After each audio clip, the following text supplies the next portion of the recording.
सिरिपुरम नामक एक गांव में चंद्रैया, कमला उनके बेटे अर्जुन के साथ एक छोटे घर में रहते थे। अर्जुन के माता पिता उसको बहुत पढ़ाने के बावजूद वो कोई नौकरी किए बिना घर पे खाली पड़ा रहता था।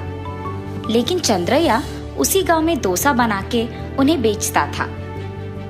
उसके बनाए हुए डोसा उस गांव में बहुत प्रसिद्ध थे, क्योंकि उस सारे गांव में सिर्फ चंद्रैया ही था जो डोसा को उतना स्वादिष्ट और अच्छा बना के बेचता था।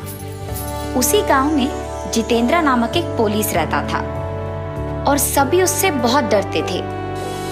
लेकिन जितेंद्र उसी गांव में जिसको भी जरूरत था उनकी सहायता करता था।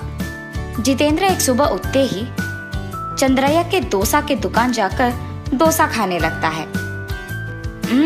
चंद्रैया, तुम इतने स्वादिष्ट डोसे कैसे बनाते हो? तुम्हारे जैसे तो डोसा को और कोई नहीं बना सकता है। मुझे तो तुम्हारे हाथ के डोसा बहुत पसंद है, इसीलिए मैं हर रोज यहीं आके खाता हूँ। साहब, मैं तो बहुत सालों से डोसा बना के बेच रहा हूँ, इसीलिए इतने स्वादिष्ट डोसा को बना पा रहा हूँ। ये कहने के बाद जितेंद्र उसे पैसा देकर वहां से चले जाता है। ऐसे वो पुलिस हर रोज चंद्रैया के डोसा के दुकान जाकर वहां डोसा खा के चले जाता था। लेकिन कुछ दिन बाद चंद्रैया का सेहत खराब होने के कारण वो दुकान को नहीं जाता है और घर पे ही रहता है। अगर मेरा सेहत ठीक होता तो मैं अब तक दुकान चले जाता और डोसा को तैयार करके उन्हें बेचता था। अब मुझे ऐसे खाली पड़े रहना बिल्कुल अच्छा नहीं लग रहा है। अपने परिवार का मैं ख्याल कैसे रख पाऊंगा? ये सोचते हुए वो दुखी होता है। अपने पति को ऐसे सोच में पड़े देख कमला उनके पास जाती है और पूछती है, अरे बहुत देर से देख रही हूँ आपको, आप किस सोच में पड़ गए हो जी? कमला, मैं यहाँ सेहत के कारण घर पे ही पड़ा रह रहा हूँ। हमारा बेटा भी कोई नौकरी नहीं कर रहा है, इसलिए मुझे लग रहा है कि क्या करके मैं पैसे कमा सकता हूँ इस परिवार की देखभाल करने के लिए। अरे सुनिए, आप इस सब का बोझ मत लीजिए, मैं हूं ना। आपके बदले में मैं बाहर जाऊंगी और कोई ना कोई काम ढूंढ ही लूंगी और हमारे परिवार को चलाऊंगी। उन दोनों की बातें वहां से अर्जुन सुनता है। माँ, पापा के बदले में आपको काम पे जाने की कोई जरूरत नहीं है। आपने मुझे पढ़ाया ना, मैं ही कोई नौकरी देख लूंगा, तब हम पापा को भी एक अच्छे अस्पताल में दिखा सकेंगे। ये कह के अर्जुन एक अच्छी नौकरी को ढूंढने लग जाता है और ऐसे बहुत दिन बीत जाते हैं। बहुत कोशिश करने के बावजूद उसे एक नौकरी नहीं मिलता है और अर्जुन बहुत निराश होता है। एक दिन वो पुलिस हमेशा की तरह खाना खाने डोसा के दुकान जाता है। अरे, बहुत दिनों से ये दुकान खुल ही नहीं रहा है। न जाने चंद्रैया को क्या हो गया, उसके पास एक बार जाना ही होगा। ये सोचकर वो पुलिस उसके पास जाता है। चंद्रैया, क्या हुआ तुम्हें? बहुत दिनों से देख रहा हूँ, दुकान ही नहीं खोल रहे हो। साहब, वो मेरा सेहत ठीक नहीं है, इसीलिए मैं दुकान खोल नहीं पा रहा हूँ। अरे रे चंद्रैया, मुझे तो नहीं पता था कि तुम्हारा सेहत ठीक नहीं है। ठीक है, तुम इन पैसों को अपने पास रखो और एक अच्छे अस्पताल में अपना जांच करवाओ। साहब, मैं ये पैसे कैसे ले सकता हूँ? गांव में सभी आपसे बहुत डरते हैं और ऐसे आप मेरे घर आए हैं मुझे याद करके, वही बहुत है। चंद्रैया के ऐसे कहने के बावजूद वो पुलिस उसको पैसे देकर वहां से चले जाता है।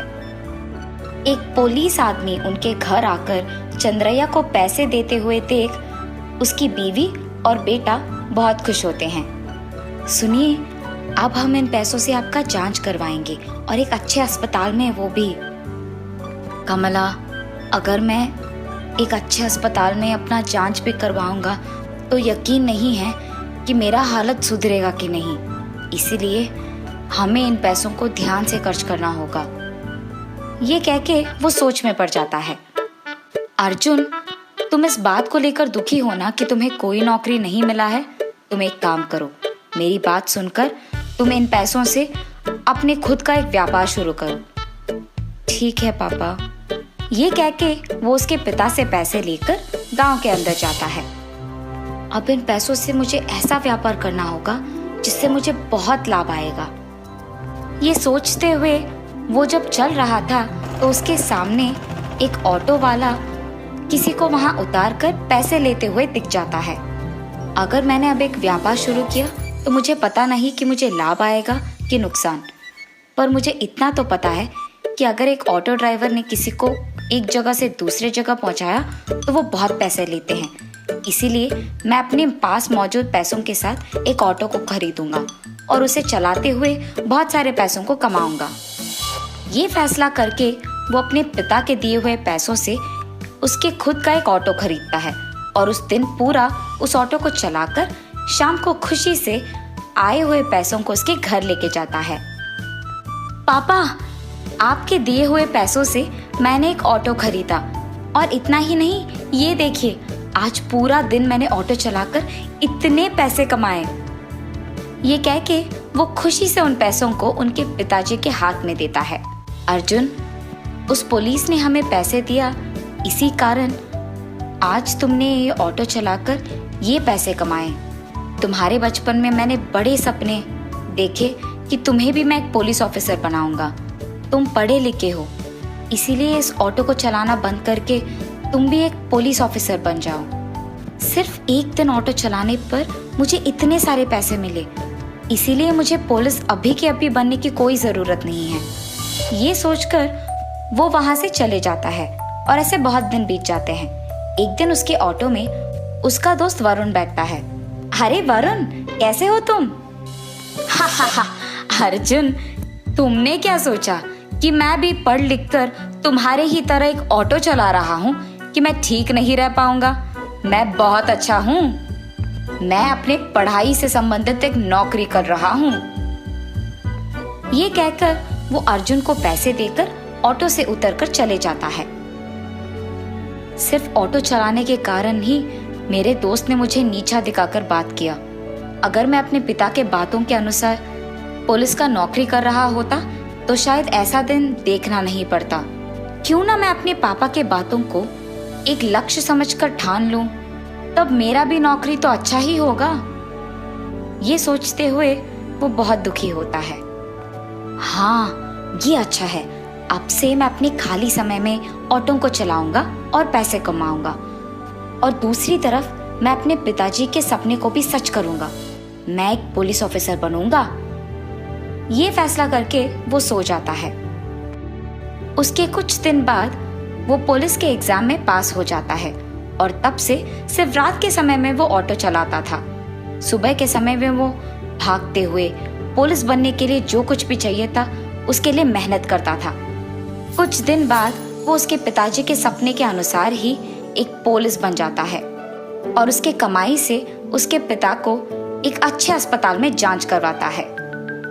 अर्जुन के पुलिस होने पर उसके माता पिता बहुत खुश होते हैं। जब वरुण को पता चलता है कि उसका दोस्त ऑटो चलाते हुए ही पुलिस बना है तो वो उसके पास जाता है। अरे अर्जुन साहब, आप तो ऑटो चलाते थे, बहुत कृषि करके मेहनत करके आप पुलिस बन गए। ये देखकर मैं आश्चर्यचकित हो गया, लेकिन गर्व की बात तो ये है कि मेरा दोस्त एक पुलिस बना है। इस बात का मुझे बहुत खुशी है। वरुण, जब मैं ऑटो चला रहा था तो तुमने मेरा अपमान किया, और जब आज मैं पुलिस ऑफिसर बन गया तो तुम मुझे इज्जत दे रहे हो। दोस्त के नौकरी के अनुसार दोस्ती निभाई नहीं जाती है। दोस्त जो भी हो, जैसा भी हो, उसे इज्जत दिया जाता है, तभी वो एक सच्चा दोस्त होता है। ये कहने पर वरुण वहां से चले जाता है। जिस पुलिस ऑफिसर ने अर्जुन के पिता को उनके सेहत खराब होने के वक्त में पैसे दिए थे, अर्जुन उन्हीं के पास पैसे लेकर जाता है ताकि उनको लौटा सके। जी, मैं चंद्रैया का बेटा हूँ। जब मेरे पिताजी का सेहत ठीक नहीं था तो आप ही ने पैसे देकर हमारी मदद की है। आज आप ही के वजह से मैं एक पुलिस बन पाया हूँ, इसीलिए आपके पैसों को लौटाने के लिए मैं आया। अरे अर्जुन, मैंने ये सोचकर पैसे नहीं दिए कि तुम मुझे एक दिन लौटा दोगे। मुझे सच में तुम लोगों का मदद करना था, इसीलिए मैंने किया। उनके ऐसे कहने पर अर्जुन उसके पैसों को लेकर वहां से चले जाता है। तो इसका मतलब ये है कि मैंने भी अगर किसी का मदद किया है तो मुझे भी उनसे कुछ वापस पाने की उम्मीद नहीं रखना चाहिए और इन्हीं की तरह ज़रूरतमंदों को सहायता करना होगा और एक अच्छे पुलिस की जिम्मेदारी निभानी होगी। तब से वो उसका नौकरी करते हुए ज़रूरतमंदों को जितना कर सकता है उतना मदद करते हुए उसके माता पिता का ख्याल रखते हुए खुशी से जीता है।